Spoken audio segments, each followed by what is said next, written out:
ডান দিকে দেখেন একটি সেটিংস আছে, এখানে সেটিংসে ক্লিক করবেন, এরপর মাই ব্যালেন্সে ক্লিক করবেন।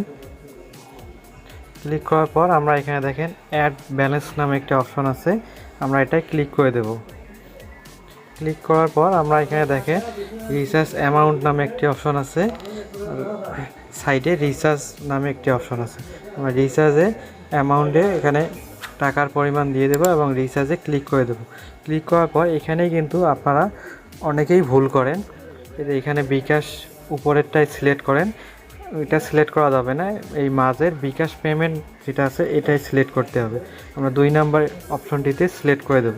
এরপর এখানে আমরা বিকাশ নাম্বারটি দিয়ে দেব, আমাদের যে অ্যাকাউন্টে বিকাশ করা আছে সেই অ্যাকাউন্ট নাম্বারটি এখানে দিয়ে দেব।